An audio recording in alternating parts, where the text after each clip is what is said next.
In this episode of Man vs. Marriage, a half a show recorded with no audio, a second show recorded with no audio, and so here we are on a third take, and we're finally going to get to where do I draw the line. I almost had to come to those terms with this podcasting equipment and program, but this is an episode for nothing else, for all the work we put into getting it out here, you do not want to miss. We will be right back.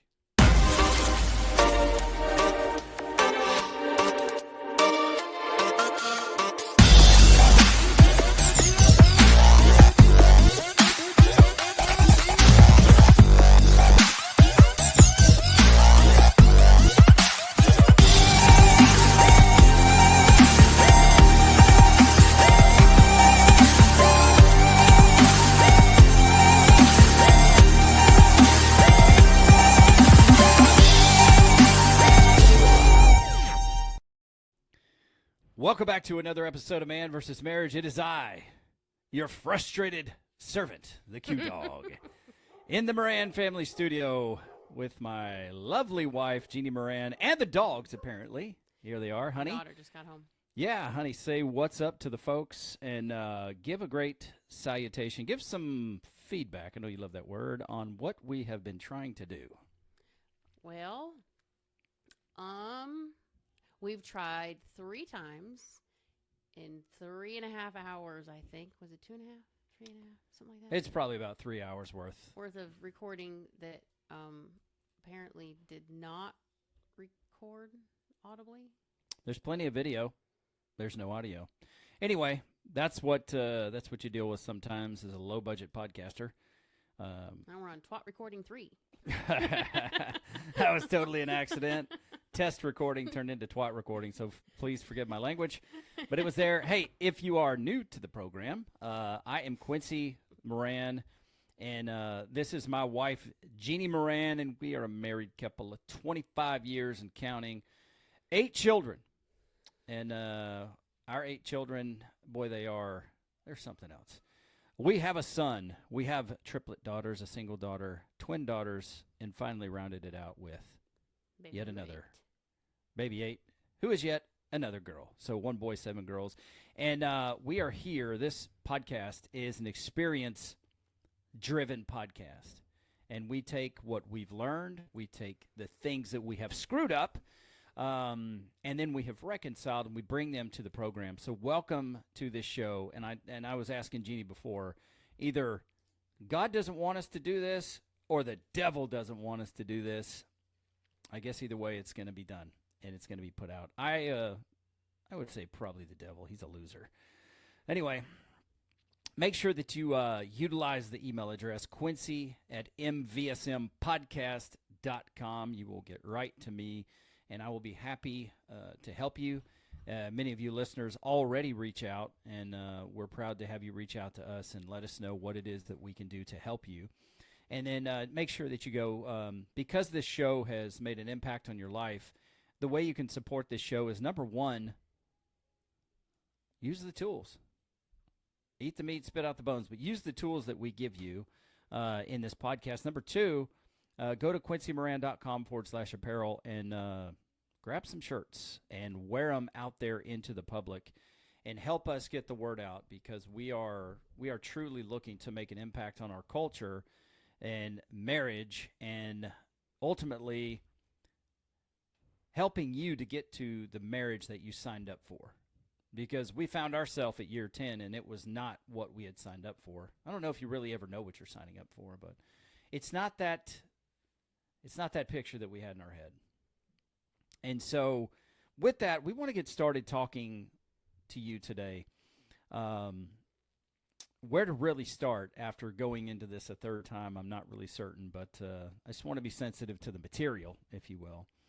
And Jeannie and I are going to have an open discussion about where do I draw the line? Where do you, the listener, draw the line? Of course, that's something that you yourself will have to decide, but to give you the framework, there are listeners that we help in life and relationship, and there are people who are not listeners to the program that we help in life and relationship. just solely based on our 25 years of marriage, quarter of a century and counting. And the things that we hear at times are disturbing, but probably not surprising, because maybe some of these things we were guilty of in the past. But if you have a situation in your life, or you've heard some of the terms that you've got to earn my love, or I might leave you, or I want a divorce, or what are some of these other things I have written down? I could stop doing this, or the other thing if you would only stop, like putting the responsibility on the other person and then making them the reason that you can't stop. Saying that, your spouse's insecurities are driving your behaviors, or maybe your insecurities are driving your behaviors in the way that you treat your spouse.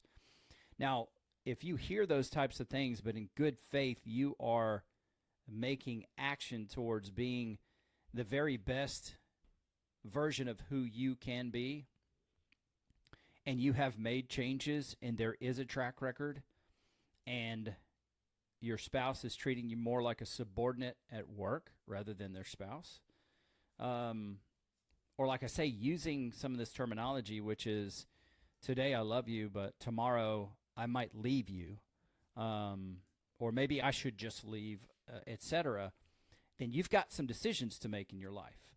And so we're here to talk about that, and eventually we might put out some shows that have a bit more of a defining scenario, if you will. But right now, we just want to talk through what to do about this. And ultimately, if I cut to the chase, there may come a time where you have to call your spouse's bluff. And it's important you know that, because if you don't, you could be allowing yourself to be continually manipulated so your spouse can get more and more and more. Now, it could be a selfish reason. It could be out of fear and control. And I'm not here to diagnose or treat any illness. But I am here because Jeanne and I, we want to share with you some of our thoughts on that. And if any of these things or similar things sound familiar in your relationship, right now it's time for you to take a step back and just try to view your relationship from the outside looking in. Take a step back and let's talk about what this is. So, honey, any thoughts that you want to share? No, I mean, you've already pretty much spread out what we're talking about. A lot of the people that we've been working with in the last couple of years, a lot of them recent, it's a similar scenario. One person is putting in all the work. They both say they want to fix things. They both say they want to do better. One person is actively trying to make changes and do things, and the other person is actively telling them they're not, or telling, well, it's good now, but is it going to be good in 3 months, or is it something that's going to be permanent? Or, well, you were good before too, and then you went back to whatever you were doing. And then we have some that like to throw around, I think I should just leave, or I'm not sure if I want to stay. I'm not sure if I could put up with this.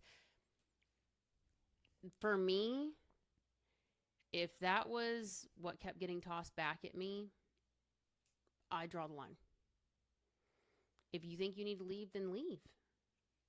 If that's what you need to do to make up your mind and figure out if this is what you want, go do what you need to do. But I'm going to keep doing what I'm doing, because inevitably you're not making the changes for your spouse. You're making the changes for yourself. Yeah. To start with. Try to lean into the microphone a little bit. I don't want to. Well, you want people to hear what you have to say. Maybe. But it's still, I don't know. There's a few things that there are some couples that we have run into that believe that the spouse is a servant. And, if you're not going to do X, Y, Z, you're not going to get my affection. I'm not going to give you any attention. I'm not going to respect you. I'm not going to, go with you somewhere. I'm not going to give you money to do something. And it's just, those types of things for me are really hard to listen to because my personality, bye. I've got no place for you. If I have to earn your affection, that's not love. If I have to earn your time, that's not love. I mean, think back to when we were dating. We didn't spend hardly any time away from each other. Mm-hmm. And now with our work life and our kids and everything else, we fight to make time to stay together and spend time together. That's not something that needs to be earned. That's something that should just be a given. You should want to be with your spouse. Yeah, if you're living a life of intention, then you need to be planning time to be with your spouse, like dedicated to with your spouse. The part that's bugging me is there's some of the relationships that we've dealt with, there is one side of the relationship that is being punishing. And for me, I don't agree with it, number one. When someone is actively, intentionally trying to change and do better, and you're both supposed to be working things out, you don't punish. Even if there's a slip up or a mistake, you don't punish. But some of the people, it's like, I don't know. For me personally, if you're going to continue to punish me, I'm going to walk away. Yeah. What are you gaining? Well, and look, I just want to clarify. I'm not talking about somebody who started changing. Like a guy didn't start changing. If you're out there and you changed yesterday, and your spouse is still having a challenge with what's going on in your relationship, that's not who I'm talking to. No. You know, day one is the most important day. Because these are guys that we've been working with for months to years. Yeah, and these are things that... And it's not just guys. We've got a couple of women that... Yeah. It's the same thing. The guys just are not... They're expecting something that doesn't make sense without communicating what their expectations are, and then they're getting pissed off about it because you're not meeting my expectation or my need, and it's just... Well, why do you think... What are your thoughts on why someone says they will change for the mutual benefit of a relationship, and then they just don't change? Or if, their spouse does change, but yet they keep moving the proverbial goalpost. What is that about? That's two different scenarios. So someone who's trying to change or says they're going to change, but then continues not to, or does just enough to shut their spouse up and then goes back to it, that's somebody who's just yanking your chain. They're just trying to string you along to keep you there, get you happy, get you to shut up and move on to the next phase. In that scenario, the person who is actively holding on and trying to make changes and being strung along, I'd walk. I would walk. If you're not going to put in the effort, I hate telling people to walk away from a relationship, especially a marriage, but if you're not going to put in the effort, then what are you doing? Why should one person carry the load of a two-person commitment? The second one you're talking about, I think, is someone who is manipulating and someone who is calculating, somebody who is playing it safe. Because as long as I can move the goalpost and keep you trying to achieve it, as long as I can keep throwing it out there that I'm still not sure, I think I might want to leave, I'm not sure if this is enough, but then they give you, well, I need this, and you continue, okay, I'm going to do that. And then it's, well, I don't know if it's enough. I want you, but I don't want you. That kind of crap, that's somebody who is manipulating you, and they're playing a game. They're waiting for you to either give them a reason to say, see, I told you couldn't do it. I told you wouldn't change. And now they have a reason to leave, and they can say it's your fault because that's the victim mentality.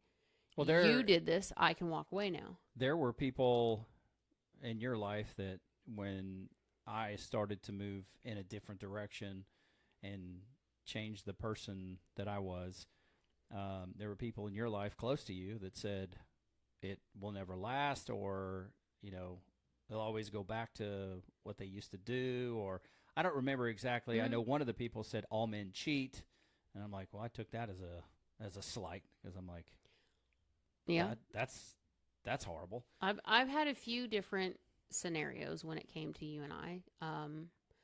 I have some people in my life who their relationship, well, you do too. Their relationship is she has her life, he has his life, and when they meet in the middle, it's great. But otherwise, they kind of run two different lives separately. They don't understand when I say, well, let me talk to Quincy. Well, why do you have to get permission? I don't have to get permission. But if he has plans for us to spend time together, I would like to know ahead of time because I'm going to have to make a choice. Mm-hmm. And 9 times out of 10, if it's you're making plans for us to do something and someone else has asked me to go somewhere, I'm going to talk to you first, and I'm probably going to pick the plans that you've made if we haven't had any time. Other times it's, you made a lot of changes rapidly. And some people in my life, they've had people who made rapid change and they didn't stick to it. Or they changed part of their habits and didn't change the other things. Like they might have stopped their addiction, but they still slept around. Mm-hmm. All they did was just change the location from a bar to someplace else to find the people that they needed to get their fix from. But for me, it didn't really faze me. It made me mad, but it didn't faze my belief in you. There's one thing I've learned about you from the very beginning. If you put your mind to do something, doesn't matter if it's what you should be doing, because the first 10 years there were a lot of things you put your mind to, or not. If it's something that you've decided, this is my goal and I'm going to do it, you do it. And you stick to it. Unless you come up against something that says, maybe this wasn't the right choice, then you'll make a U-turn. But rarely are you going to change something and then decide, no, I'm going to go back to what I was doing before. That's a good question because, number one, I wanted to ask you, just thinking about it now, and definitely not something we even talked about in the first 16 times we tried to record this episode. You say that when these particular people who you were close to, when they said that about me, how long had it been since I had been in, this new... Depends on who you talk to. It depends on who talked to you, not who I talked to. How long? It was, let's see. The first one was probably maybe 6 months in when you were doing the BLR stuff with Josh. Mm-hmm. Because there was a lot of back and forth with you and him. And then there was a lot of ups and downs because that's when your medical stuff started kind of happening. Although I will say the first person who 100% came to your back every time I mentioned somebody said this and it kind of bothered me or what have you, PJ was on it. I mean, on it. No, he's not going back to that. He's not going back to that. There's no reason to think that he would go back to that. First of all, that's not who Quincy is. Second of all, I'd kick his ass. Fair. Yes. It's fair. But a couple of times, it was random. I mean, we were in the J3 house, I think the first time one of my closest friends said something, and that was just because she didn't understand our dynamic because they live separate lives. Mm-hmm. But that's how they've always been. Yeah, I'm thinking of one person in particular who I'm not going to call out on here. And well, another question is, I wasn't out sleeping around. No. I wasn't out doing anything to betray our intimacy. But if you can think back, how long? And I really haven't ever thought to ask you this, but how long did it take for you to? Did it take for me providing the actions? How much consistency did it take before you could actually trust the words that were coming out of my mouth and my actions? Do you remember? As far as what? You mean like not worrying that you were going to leave? No, I mean as far as me changing my life and becoming that new man and making family, you and the family, our family, my priority, and like pouring myself into our family as opposed to trying to chase all these random things. And then for my health too, because I had to get healthy. The health part kind of derailed the family time part in the beginning.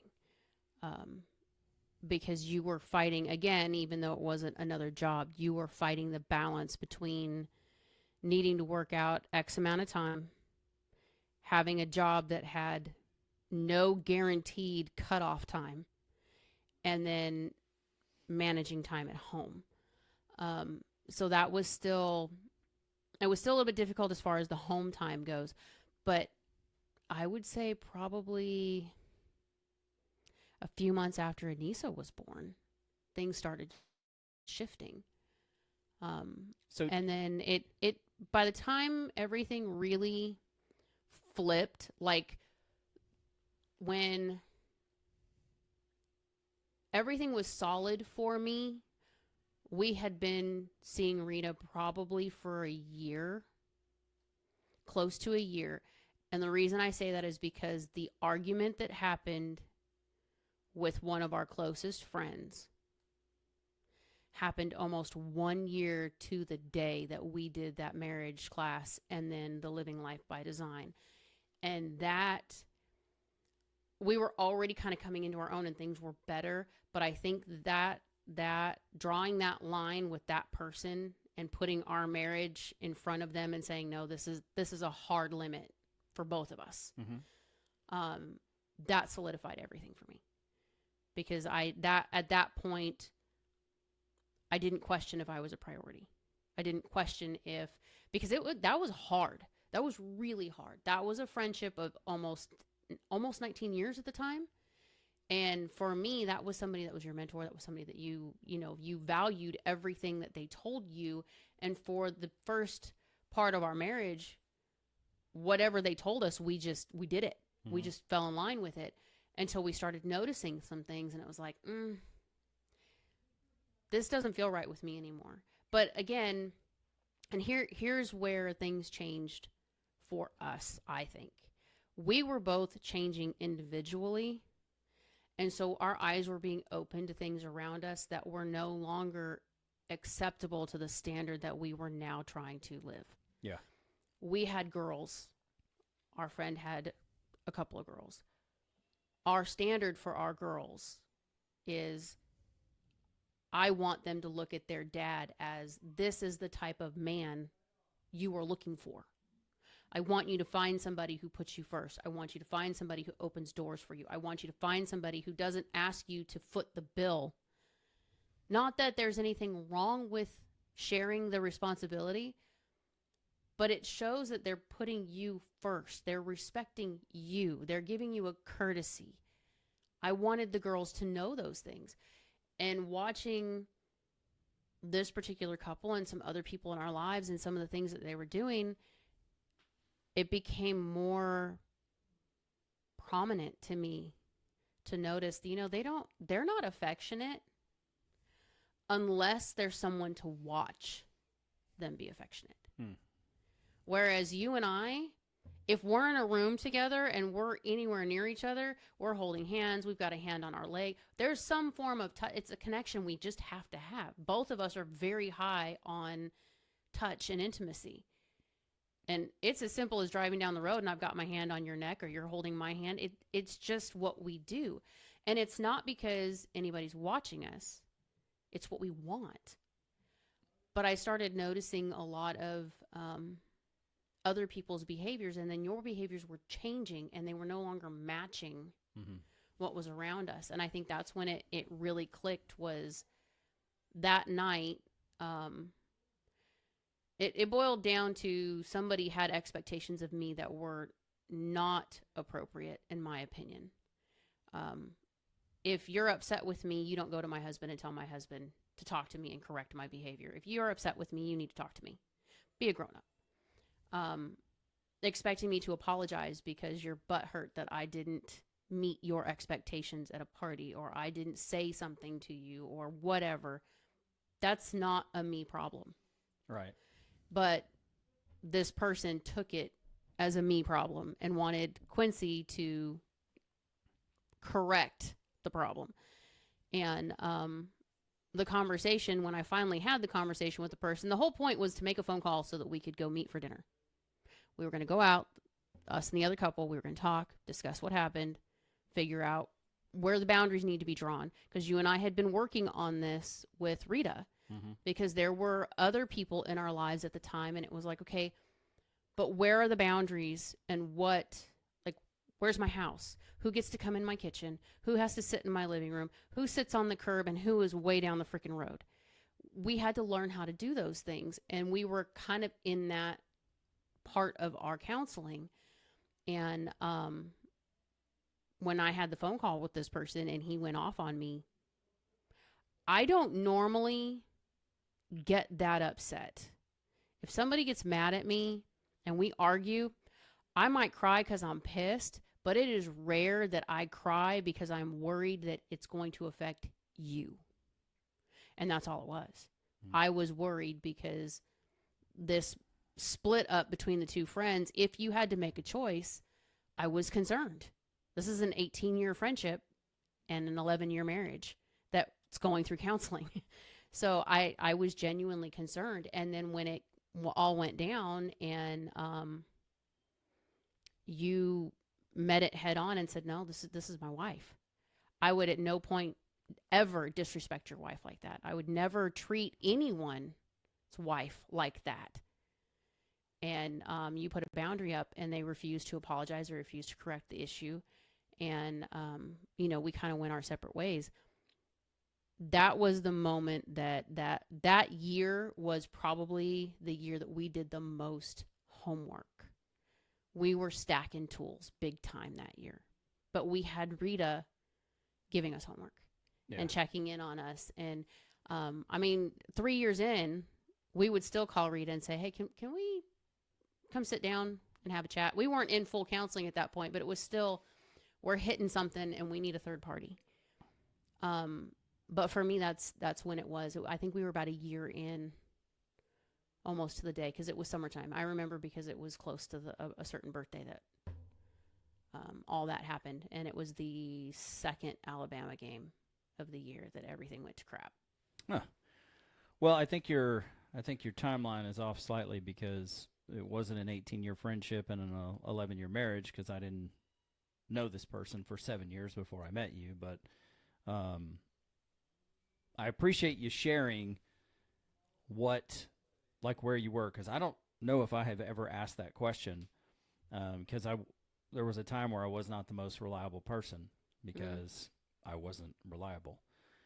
And so, guys, if you're listening, I've never been a woman, so I can't really talk to women. Maybe the principles are the same, but when I got to the point of understanding that my priorities were out of order and I've always been chasing what is my purpose? What is my purpose? What am I meant to do on this earth? Oh, I have to be a pastor. I have to be a football coach. I have to be wealthy. These are things that for some reason I felt like I had to do. And people in our life would say, oh, you're great at this. Do this. This is, whatever. And so, there were just times in my life where it's like, man, if I can't be a pastor, I can't live with myself. And then it was like, I never want to be a pastor ever again, or I can't live with myself. Mm-hmm.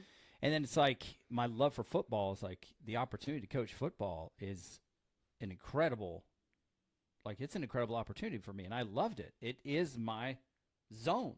See, there is a enabling part to that falls to me, because whenever you get that, I want to do this, I want to try that, I never want to squash it. Because in the beginning of our marriage, I squashed everything. Yeah. Because it took all your time away, and it was very difficult to just say, go ahead, go do what you're going to do. Now, in the last half of our marriage, whenever you say, I want to go do this, I try hard not to say, okay, don't. I try to just say, okay, go do it. Because one, I don't ever want to be responsible or resented for not letting you go to the clouds, go see what it looks like. If you get up there and it doesn't look right, you're going to come back down. Mm-hmm. And I don't have to worry about it. But in the beginning, You scared the hell out of me because those clouds were like a constant place for you. Yeah. And now, even when you wanted to coach football, I didn't want you to do it, but I didn't want to tell you no because I knew how much you wanted to be a coach. Mm-hmm. So it's what you guys need to understand, especially when you're going through these things and you're shifting, especially for the spouse who is trying really hard not to be the reason or the resentment. You still got to say something, even if you can still let them go and let them do what they need to do. But you still need to let them know, I'm cool with you doing this. Here's my reservation. Just be mindful of it. It's not a no. It's a, this could be down the road. Well, in our scenario, and I'll just speak to our scenario. Ultimately, we were doing that, number one, because we loved it and we loved the game, but also because we were looking to make it into a next level career. Mm-hmm. And I was, like I say, was out there trying to chase my purpose constantly. And then it wasn't until the discussion that we had where it's like, you're saying, I need you. And I'm at the point of saying, I made a commitment to this football team. They need me. Where my life shifted and said, wait a minute, where's my first commitment? And that's when I began to understand what my purpose in this life is at this juncture, which is to be a husband and to be a father. Because by God's grace, I have a great relationship in front of me. It's like when you're ahead in a game, it's yours to lose. I mean, Yeah. And then I've been given this beautiful group of children, and it's like neither one of us were supposed to have kids at one point, based on what the doctors told us. Now, they reversed course, and obviously, they were wrong, gladly. But it wasn't until I really understood what my purpose was, and if I had a ministry, my first ministry would be to my family, that things started to come in to line for me. And I'll always have dreams of doing stuff because I'm creative. Ultimately, I want to serve my purpose, and that's why I turned inward to our home in order to begin to minister to my family and to lead my family. I couldn't have done that, though, like you said earlier, if I wasn't aware of who I was and then I wasn't aware of the things going on around me. Not to be critical. I'm not giving you a license to be critical, but what I'm No. saying is when you take a step back and you start listening to what your inner dialogue, your inner conversation is, and when something goes wrong or when you're frustrated or when you want to do something and you fail, what is the conversation going on inside of you? And so for me, it's like 15, 16 years ago, maybe a little more, where I was at the gym. I was already getting healthy. I was already putting the work in to change my body. And I was listening to a podcast of all things, and the guy was like, hey, I heard this thing, and it changed my life. This is a rough and tough New Yorker dude, but he's, being kind of vulnerable there. And he's like, this guy told me, he said, hey, Jay, it was Jay Ferrugia. He's like, look at your life where you are now. Fast forward to your death and think about your funeral and think about the people that you care the most about, your wife, your kids, etc. And they're speaking about you, giving the eulogy, and then saying what impact you made on their life. What would you want to hear those people say about you? And I was like, oh man, what would I want? I personalized it. I said, what would I want my wife and kids to say about me? There's nobody more important on planet Earth than them. And he's like, okay, now come back to today and identify whether your words and your actions, these are my words now because I don't remember exactly what was said, but it's like identify if your words and actions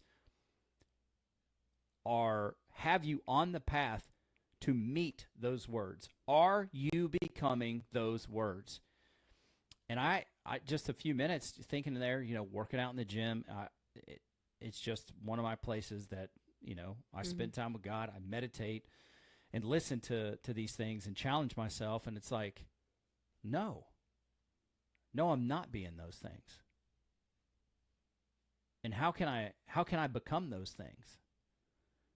And so I don't know how long it was after that we did the Living Life by Design, but I didn't even realize that like developing yourself personally was a thing. I didn't really know that was a thing. I knew you could change your body physically. I thought Tony Robbins was a joke. I just didn't know.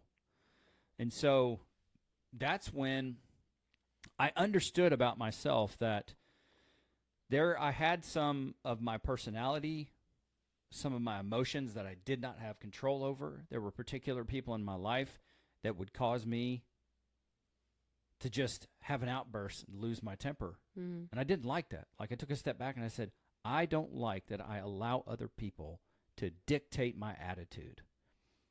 So I've got to figure out what's acceptable for me and what's not, and then put these philosophies together and become this man.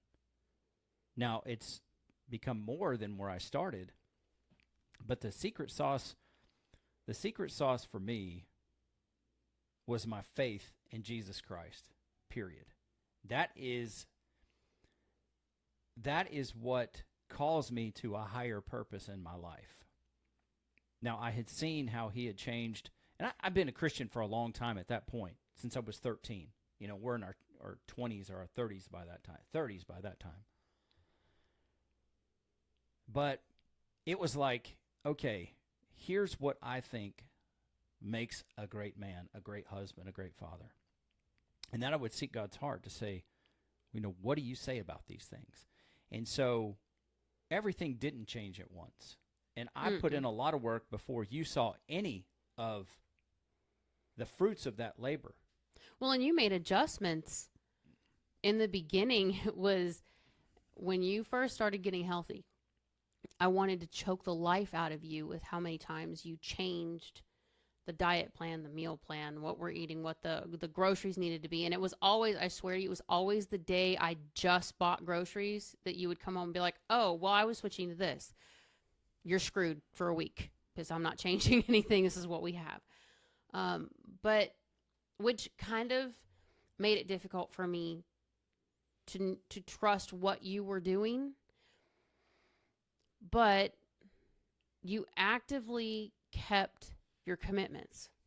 You actively showed up and made time to get to soccer games, to get to baseball games, to be home, to take care of the kids so I could get some downtime, to give me a break at least one day on the weekend so I could sleep and not have to deal with Kirsten's insomnia. There were things that took time to build up. Mm-hmm. But we were talking about it at that point. Mm-hmm.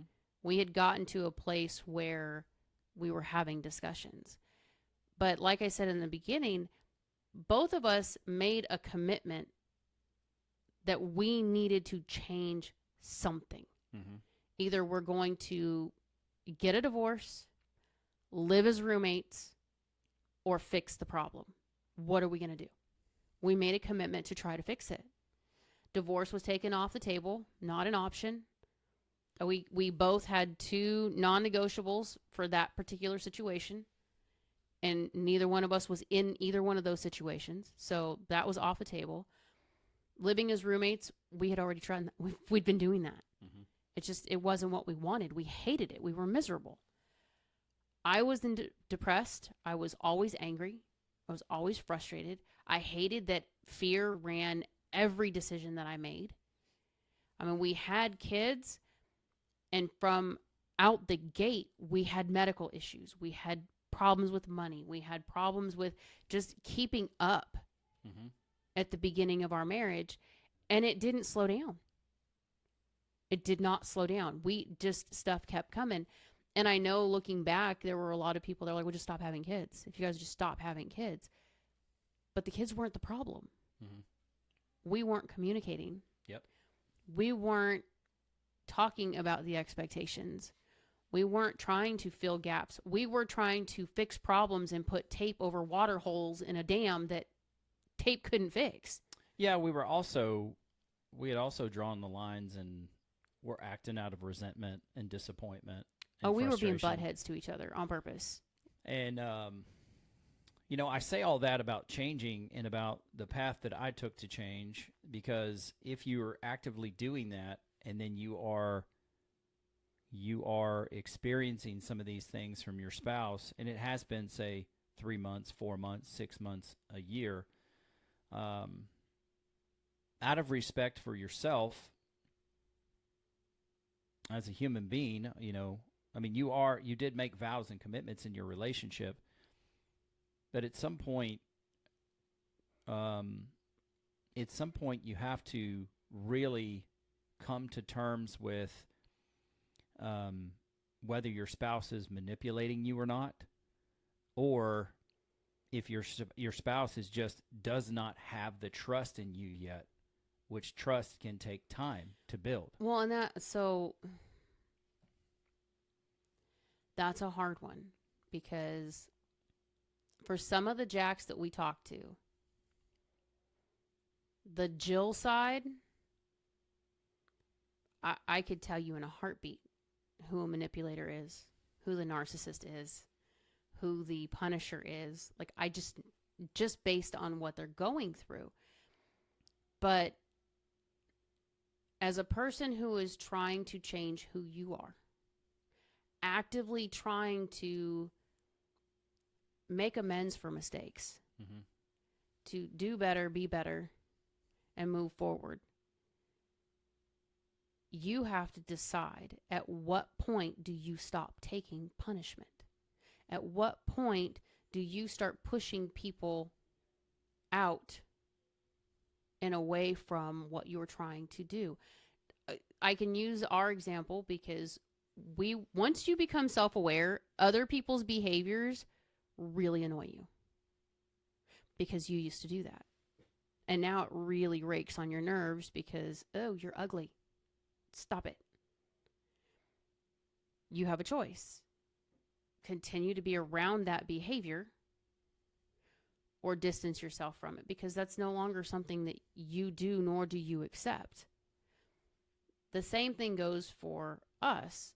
When we started talking and having what Rita calls airing the grievances, we had to come to terms with, when you say this is what I hear and how I feel. I need you to not say this because it's not helping. Take, for example, words of affirmation. You can affirm somebody negatively. I didn't know that. I Totally. didn't think about it. But when Rita pointed it out, I was affirming everything that you believed about yourself when you were not good enough and struggling and couldn't make it and all these other things, because I was constantly telling you what we were lacking, what we didn't have enough of. That wasn't what you needed from me. The same token goes, if you're actively meeting your spouse's needs, discussing expectations, and meeting each other in the middle, Mm-hmm. and your spouse continues to say, well, you used to, or we'll see how long this is going to last, or I'm just not sure that I'm sold yet, I still feel like I need to leave. You need to make a choice. You need to have that hard talk. When you say this is what you're telling me. So if I'm going to put in the effort, but you're not going to accept the credit and let me build back what I broke, what are we doing? Mm-hmm. Because now you need to know, where do they really stand on this? Call the bluff. I know it's not easy. I know that it's not something you want to do. Hell, we didn't want to do it either, but we had to come to terms with calling the bluff. What are we going to do? Mm-hmm. That's a fair point. And, with us, the way that things went for us, we had those weekly meetings of airing the grievances and Mm-hmm. talking about the things and the resentments that we had towards each other. And it sucked the first couple of months.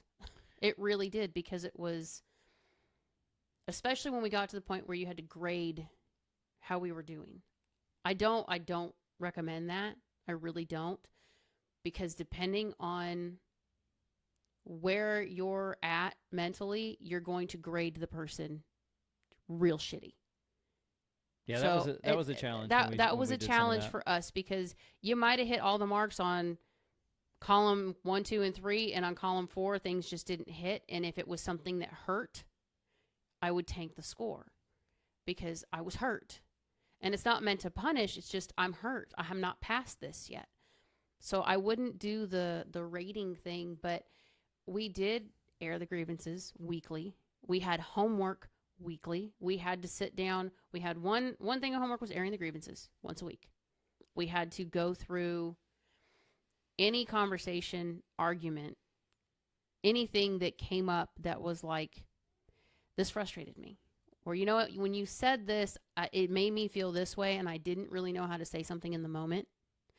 But this is what it did. Mm-hmm. We need to figure out how to not do this again because I don't like sitting for 3 days. Now, we got to the place where airing the grievances became something that if there was a grievance, we handled it on the spot. We didn't wait. We don't do it over text. No, we don't do it over text. We don't do it over email. It's not generally done over the phone unless it's an absolute necessary, but we don't wait anymore either. It used to be in the beginning we waited until that meeting time. But now we're at a place where if something pops up, it's rare that we will wait unless one of us calls an audible and says, I need time to process this before we talk.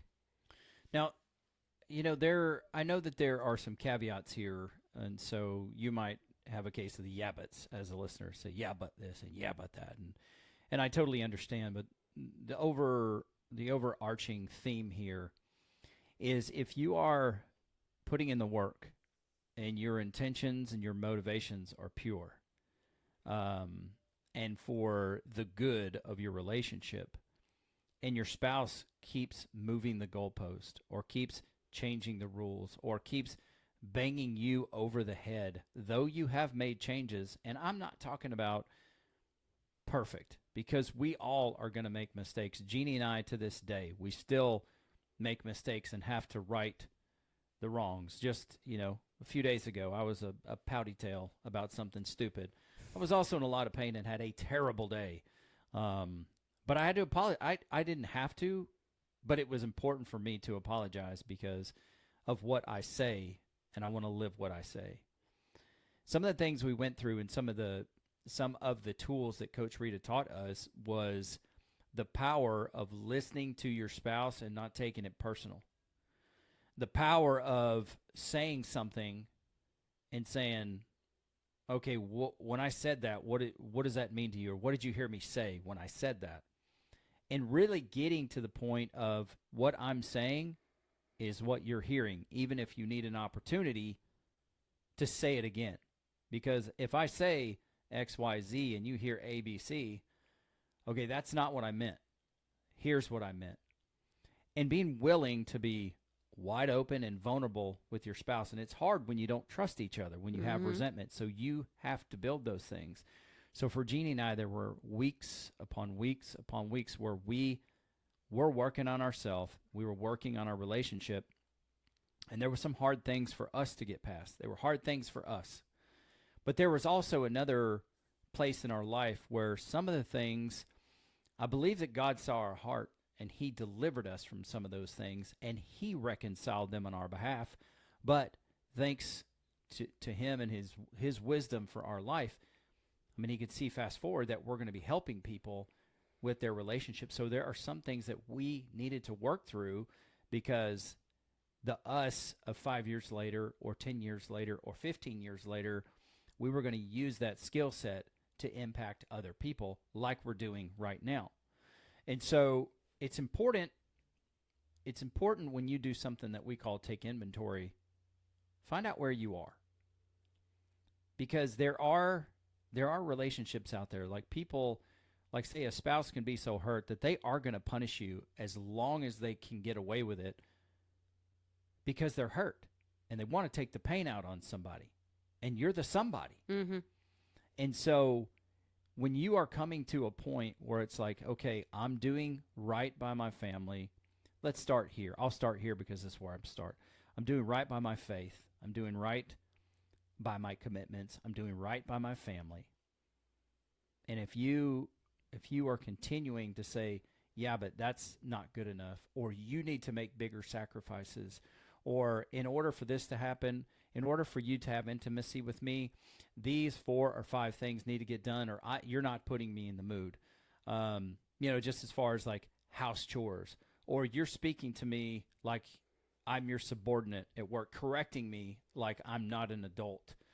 And some of those things can be a bit of an ego issue, but in general, those are things that your spouse may be doing to manipulate you because they are hurt or they don't trust you. And so the only way to build these types of trust is for you to have a mutual commitment. And if you have this commitment, but your spouse is still presenting these behaviors, you will have to come to a point where you're going to call the bluff.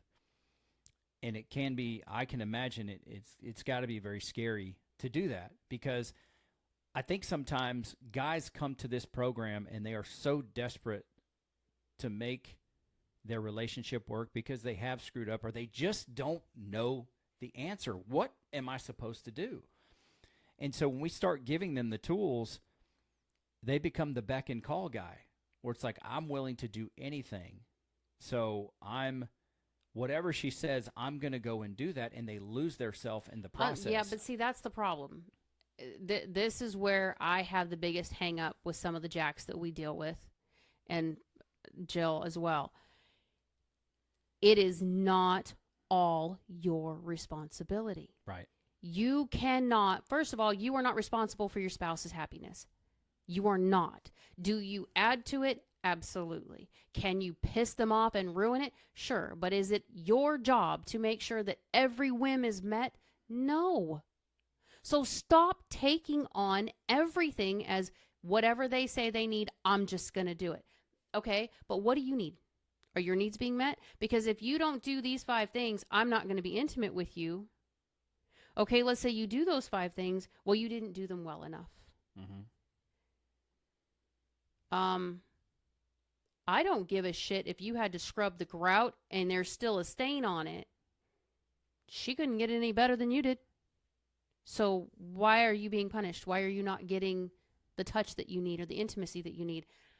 There are people who are just assholes, and and I mean that because they're manipulative. They want what they want their way. They want to control. And as long as you are willing to take on the responsibility of everything being your problem, your fault, you're the one who's responsible to fix it, they have the control. Mm-hmm. That's not a relationship. Mm-mm. A relationship is a partnership. You're both part of this, which means you meet her needs, she meets your needs. If that's not happening, it's time to reevaluate. Mm-hmm. If you are doing all of the things that you said you were going to do, and she's constantly throwing in your face, but you did blah, blah, blah way back when, or I don't trust you because you did something 10 years ago. You know what? I can't fix 10 years ago. I can fix right now, and I've got a track record right now. Mm-hmm. So you can accept me where I'm at, and we can move past and grow through together, or make a choice. Yeah. Because those types of things, the hardest one I think for me is when both parties are in the wrong. And one party is really working their ass off to make things right. Mm-hmm. And that means going to counseling, bearing their soul, letting all of the ugly out, and then coming back and apologizing, making amends for it, and actively changing who they are. And the other party just continues to ignore the fact that they did the same thing. Yeah, the double standard. Or they've had something similar that they have done to their spouse. It doesn't matter because I'm not you. I did it at this point in our marriage and you did it not too long ago. Bullshit. No. Now you're looking at a double standard, and the person who is putting in all the effort and making all the changes and carrying all the load, you are taking all the responsibility, and it's not yours. Mm-hmm. They had a part to play too. How hurt were you? How hurt were you when something was done to you? How hurt were you being punished?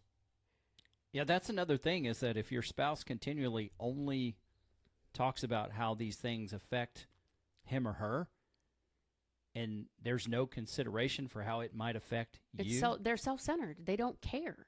And Yeah. that's a victim mentality. It's your fault that I'm like this. It's your fault that I can't trust people. It's your fault that I feel this way. And that's a learned behavior, in my opinion. I don't have a doctorate in any of this stuff. But it's also something that you grow up. Yeah, that's somebody's got to become aware of that, and then actively take a role in changing that for themselves as well. And there's plenty out there today to do that. It's totally my belief that, my purpose in this world, number one, is to love and lead my family. And who leads me? It's my faith in Jesus Christ that leads me. And so I'm actively asking him, to this day, it's like, check my heart. Please review my heart and what my intentions are, because I want them to be as pure as possible. I want to do right by people. I don't want to be one way on the inside, and then on the outside, I'm somebody different. Mm-hmm. I want to be aligned in who I am. And so that's where my purpose comes from. And I think it's important, like if you're listening to this and some of these things that we're talking about are striking a chord in you, it's time for you to evaluate. It's time for you to say, and look, Jeannie and I are for your relationship, but we're not for you being a punching bag. No, and I'm not for your kids learning that this stuff is okay. Exactly. I mean, that's probably the one thing that I don't think couples really think about until after something happens. If you are constantly letting someone make you feel like crap and hold you accountable to things that you have already fixed, corrected, you're working on, you're doing all the things to get better, and you're letting your kid watch you get beat up and you're accepting it, you're teaching them that that's okay. If you're not doing the work and you're being lazy and you're continuing to just say, yeah, I'm going to change, I'm going to do this, and then your lazy ass doesn't do it, and you come back a week later to the same argument and you make the same promise and the same commitment that you're going to do it, and you don't, what are you teaching these people that you have in your care? Mm-hmm. What behaviors are you showing them? They're going to learn from you. We did the same thing. The first 10 years of our marriage is what we learned growing up. Mm-hmm. My parents didn't have the best of marriage, but they're still married. You came from a broken home and a lot of stuff that went on that a young kid should not have been around. Mm-hmm. And we learned, I don't want to argue with people. I don't want conflict. I'm going to stuff it, and then I'm going to blow up. Mm-hmm. Thankfully, we fixed that before our kids got old enough, -1, to really recognize those behaviors. And we were able to change a lot of that while they were younger. But some of these guys, some of the jacks, it's like, what are you teaching your daughter? If you're allowing your wife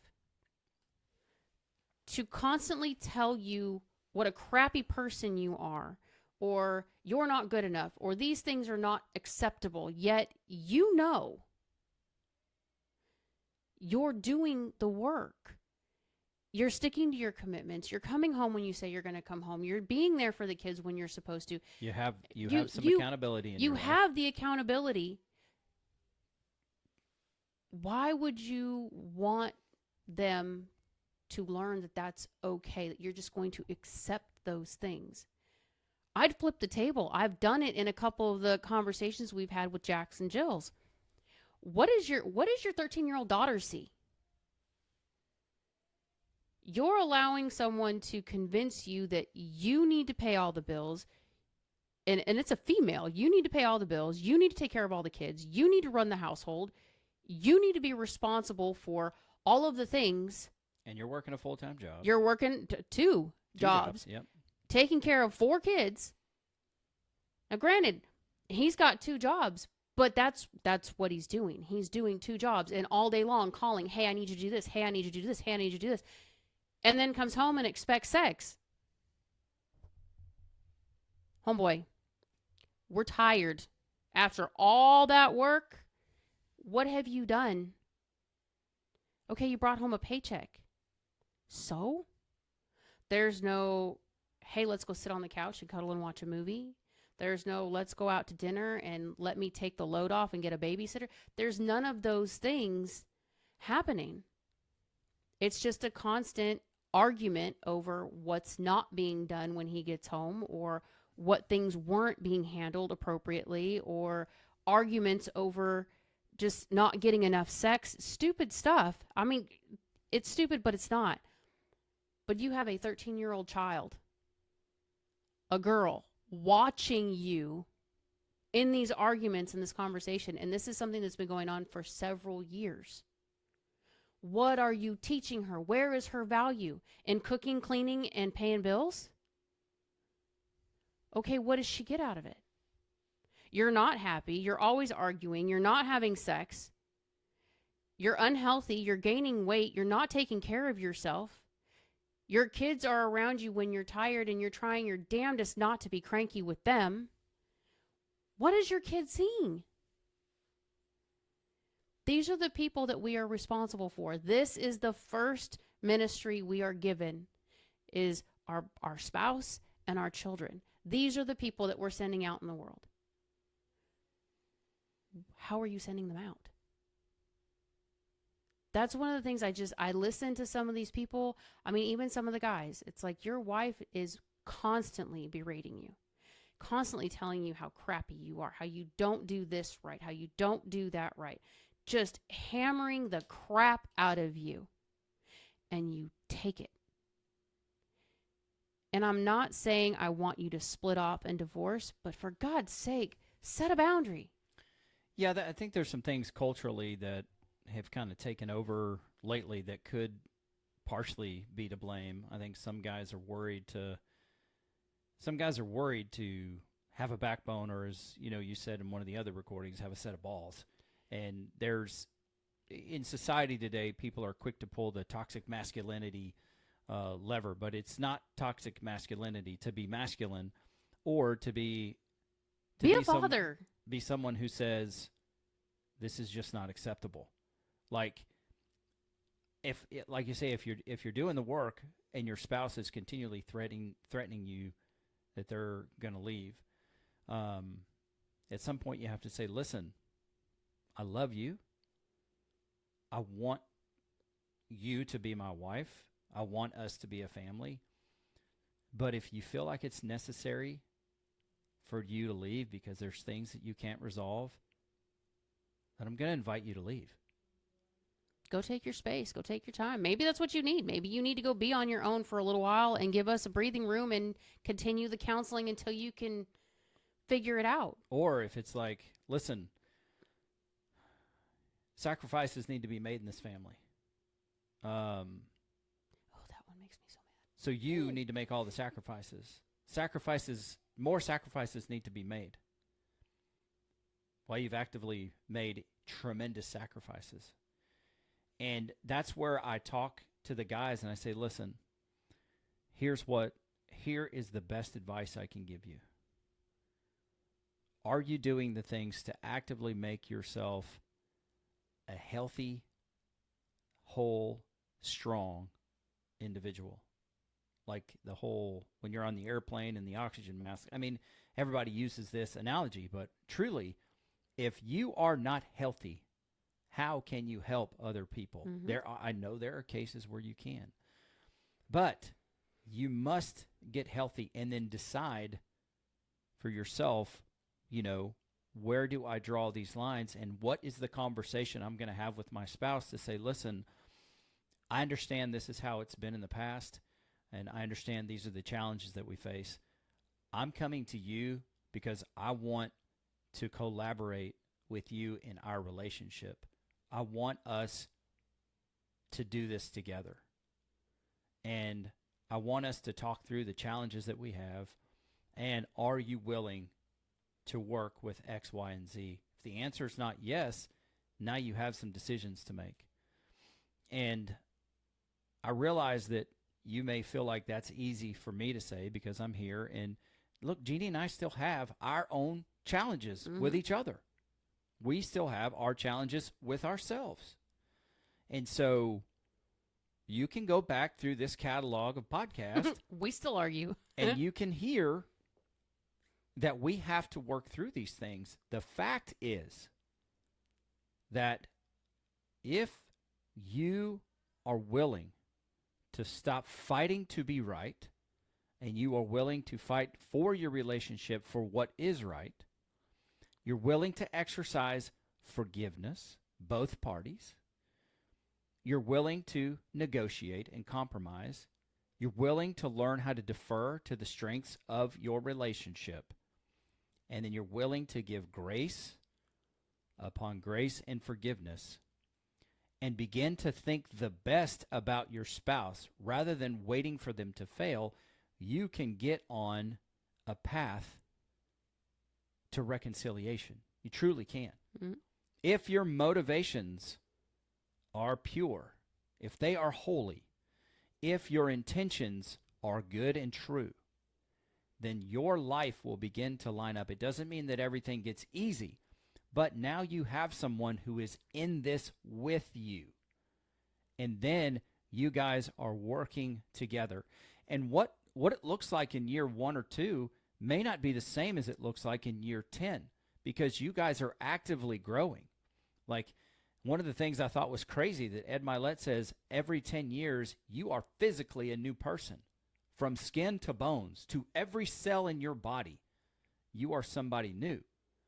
So if emotionally and mentally you want to change to develop who you need to be to show up in your relationship, do that. We can help you do that. We're a product of doing that. But if you are harboring secrets from your spouse and you have the expectation or the demand that your spouse be truthful and open with you, that's a double standard. If you have both committed the same act against one another, I'm not talking about domestic violence. Take that off the table. I'm not talking about that. But if you have both committed the same act against one another, and then you say, mine is not the same because of X, Y, or Z, yours is worse, that's a double standard. If you are making the changes, your spouse can acknowledge you're making the changes, but the goalpost continues to move.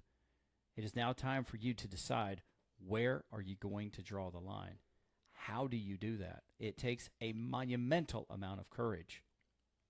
I'm working with one man in particular right now that's done that as recently as last night.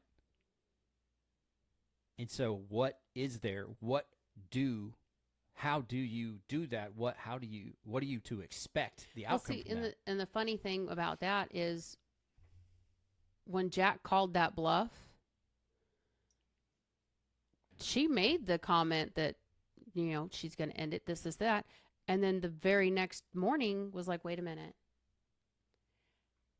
It takes a second, but when you throw out an ultimatum and somebody calls you on it, now you got to move. You got to make a decision. You can't keep tossing crap at something and hoping it sticks. You have to make a decision. And it sucks because I don't want to ever tell anybody, give up on your marriage and walk away. That's not what I'm saying. What I'm saying is you have to come to a place where you value yourself, what you are doing, the effort that you are making. And you have to be willing to say, this is hurting me and I don't like it. I don't want this anymore. But if this is your decision, I will respect it. But understand, if you are not going to really make that decision, you need to take it off the table. Because all you're doing is reopening a wound and rehashing something that doesn't need to be there. You're causing problems that don't need to be there. Yeah. But it's also, You're also proving to yourself that you are worth everything that you are putting into this. You are valued, and you need to know that. And if the other person is constantly, but you need to do, if you do this, then, after that, then, dude, you're earning love. That's not how love works. We don't earn it. Respect is earned. Mm-hmm. That's different. Respect is earned. You have to prove your accountability. You have to prove your mettle to get your respect. Love is not something that is earned. Love is something that you choose to give freely. There are no stipulations on, first you'll do this. It's unconditional. It's a free currency. If you're not getting that, there's some reevaluations that need to take place. Yeah, and your spouse could be, projecting out of his or her own insecurities as well, and then treating you through that. So it's important. Listen, if you have faith in your life, it's important that you seek God's heart about what the right resolution is. I'm very big on having a life of prayer and really asking God where his heart is in a situation.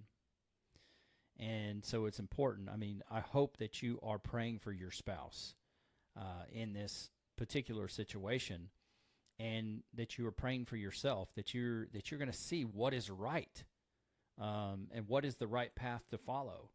And some of those things you may not see right away, and you might make some mistakes, but that's where your relationship with love and forgiveness comes in. But it's something that y'all have to reconcile and agree upon. And so there might be some hard conversations that you need to have. If we can help you, or if we can add, something to your journey, then email us, Quincy@MVSMpodcast.com, because we are not just giving you, like our pastor said at church on Sunday, there's something about a picture of a beach that's the concept of a beach, and then there's being at the beach and putting your feet in the sand, which is the experience. And all too often, influencers on the internet only have a concept of something. They may not necessarily, and it happens a lot in entrepreneurship, so I'm told by very successful entrepreneurs, if you will. But from here, all we are giving to you, and it is out of our experience. The success, the failure, the people who've invested into our life, Coach Rita,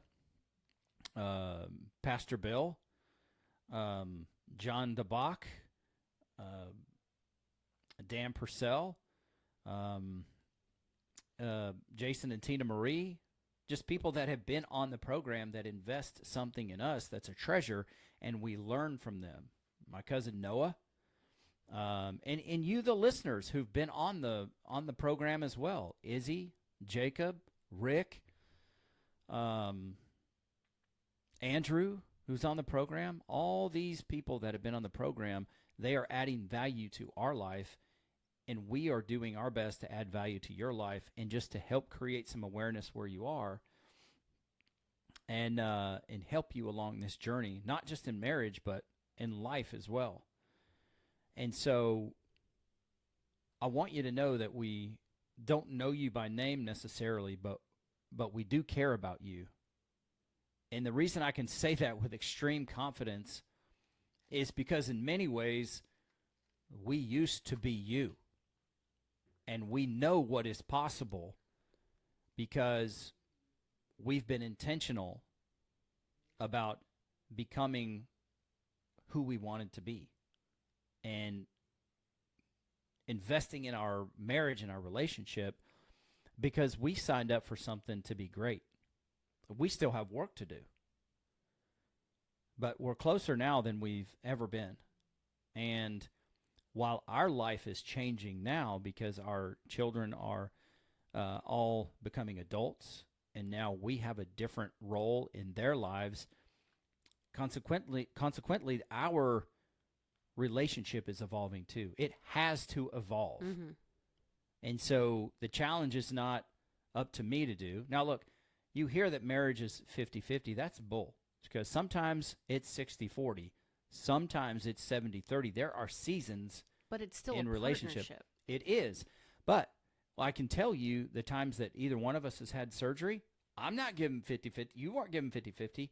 I'm picking up the slack because I do love you and I do want to help you in that way. We are in service to one another. But like you said in one of the other recordings, I'm not your servant and you're not mine. But we are in love and in service one to another. And it's a beautiful thing when you have a relationship with someone that you trust, that you're willing to forgive. It's what I call the perfect marriage, even though the marriage isn't perfect. Because you exercise love and forgiveness. You have intimacy. You have hopes and dreams. You want to build your partner up. You want your partner to be the best that he or she can be. And I want that for my wife. And guys, I hope you want that for your wife. And women, I hope you want that for your husband. And if you don't, it's time for you to evaluate your motivations. And if you are always trying to control something, hey, Keeks, if you find yourself trying to control something all the time, then you have an issue with fear. And so I won't walk down that path, but there is some awareness that can take place. And know this, as you guys download the program, and I see the downloads come in, I am praying for you. If I have helped you in the podcast, I am praying for you because you are valuable to this life and to this journey and to your family. And you matter. You definitely matter to them. So it's worth putting in the effort. It's worth putting in the work. It's worth doing the hard things in order to come to the place in the journey that you can appreciate and celebrate. So continue on. If you want to talk to us, the email's there. Email us. I am going to answer you. I had a guy recently email me and say, I'm looking for Quincy Moran. And I emailed back and say, you got Quincy Moran. At some point, the platform may grow in such a way, God willing, that that we are reaching a maximum amount of people. So I might have to have someone help me with the email. At that point in time, I will let you know. But right now, we have all we can handle. And if you email in, we're going to take the time to read it and to collaborate on it. We might even do a show about it and keep you anonymous. But we're going to do all we can to pour into you. Kind of like if you remember the Apostle Peter. The guy's like, give me money. He's like, I don't have, but everything I have, I'm going to give that to you. And then he made the guy get up and walk, which is pretty awesome. So that's what we offer you. Silver and gold we don't have, but what we have, we're willing to give that to you. And I invite you to have the courage to reach out to us and to allow us to make an impact in your life. And I really pray that you do. We're here for you. Any final thoughts, honey? Nope, you covered it all. All right. Well, God willing, the audio on take number 3 has recorded. Recording 3. No. That was a foul mouth already. But with that being said, the email address. It's right here at the bottom for those of you watching the YouTube. If you haven't seen the YouTube, go on over and check us out. It's pretty cool. It's pretty cool having YouTube and seeing us and watching our journey. Oh, look at that. An alarm. And the fun never stops. Someone forgot to turn his phone off. No, it's my brain dump alarm. All right, that is it. For Jeannie Moran, I'm Quincy Moran. Remember, email Quincy at mvsmpodcast.com. Visit quincymoran.com to see all the brands that we offer you and the impact that we are trying our best by faith to make on this culture and your relationship. So God bless you. We look forward to hearing from you. This is Man vs. Marriage, the podcast.